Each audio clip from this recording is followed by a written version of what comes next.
welcome back to StoryTube, where I have a project to read every Nobel Prize in Literature winner. And today, I have a glass of wine, I have Kang, and then that's it. That's all I really have.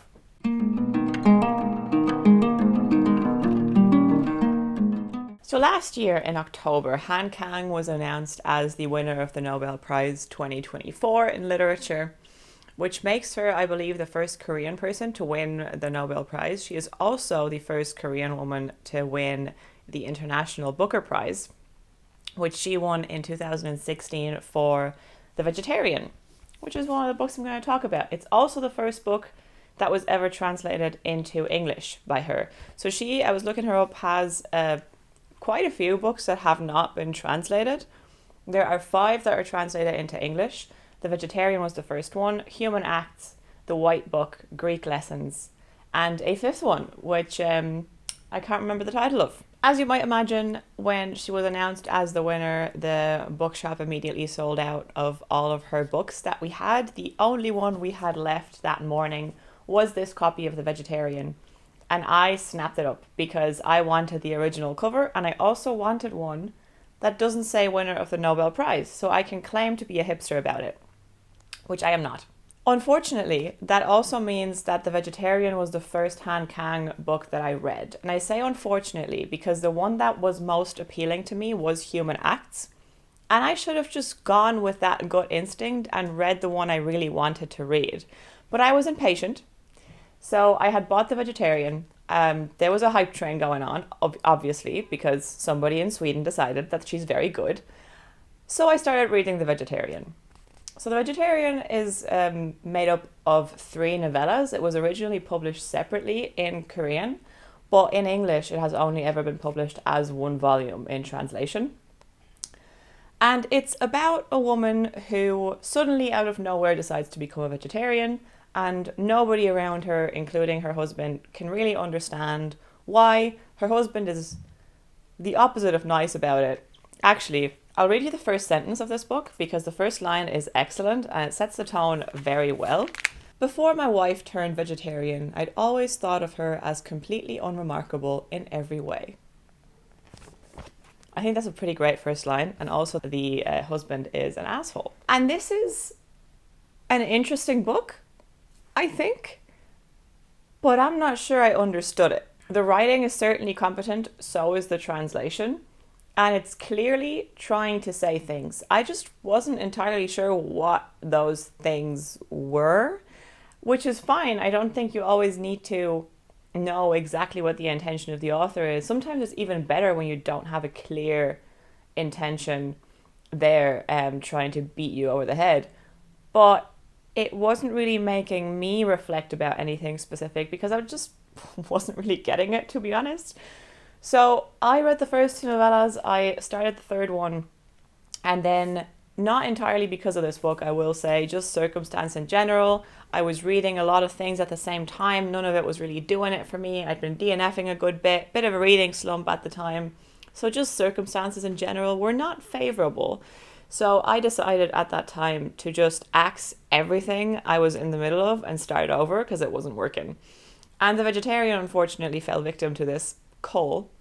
Not because I think the book is bad or because I didn't like it specifically. It just wasn't grabbing me enough to justify continuing, even though I only had like 70 pages left or something like that. These are not long books. But I was still interested in reading more by Kang, and I wanted to keep it that way and not force myself to finish a book that I wasn't enjoying. A couple of weeks ago, I went out and I bought Human Acts, aka the one I should have bought initially, and I'm very, very glad that I did. This book is incredible, but if any book ever needs to come with a content warning, I think it's this one. Not because it's particularly explicit necessarily, but just, I don't think any book has ever weighed on me this much.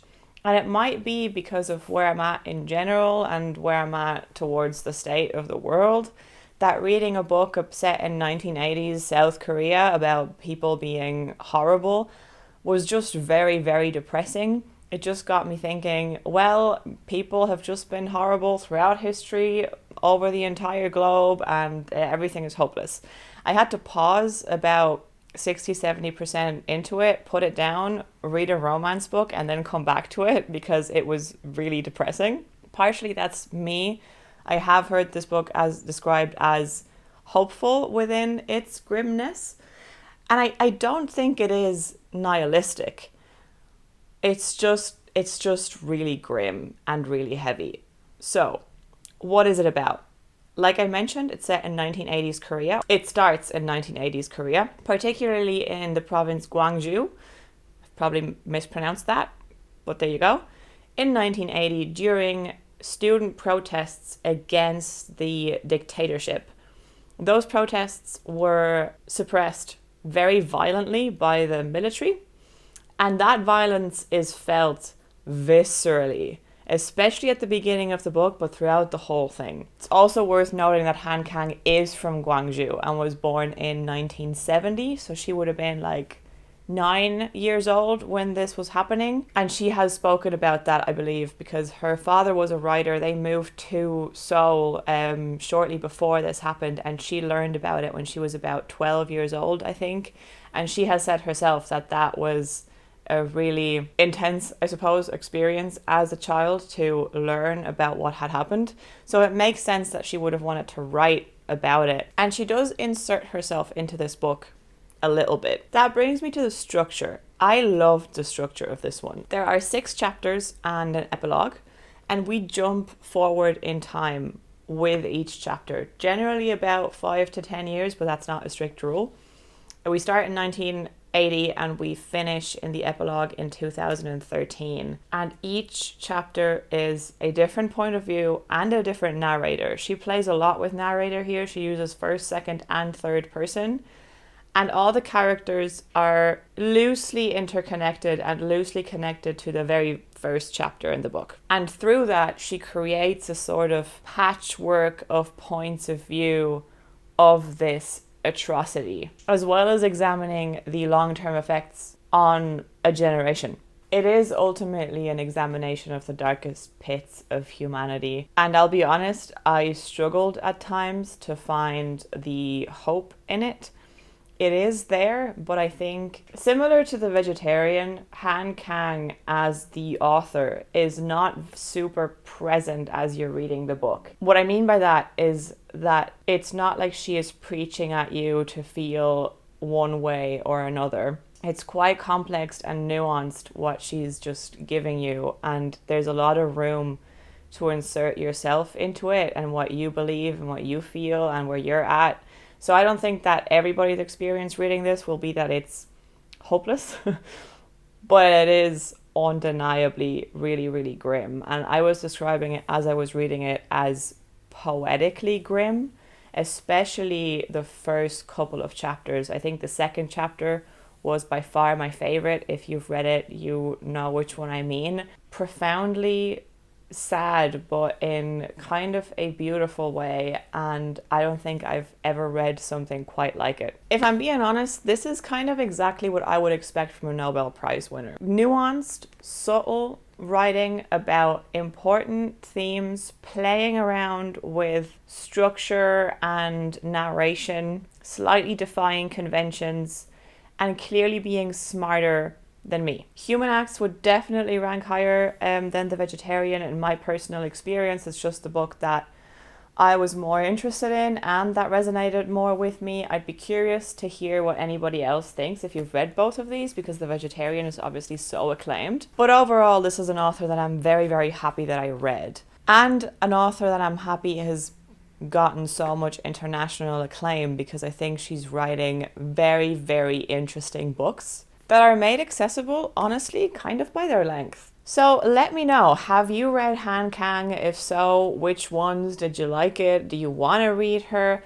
I'll chat to you in the comments as always. Let me know as well if you've read any of her other books that aren't The Vegetarian or Human Acts, and if you think I would like them. So far, I think I'm more interested in The White Book than I am in Greek lessons, but I'd be curious if anybody has any strong opinions about either of them. And I promise it won't be so long until I upload my next Nobel Prize project video.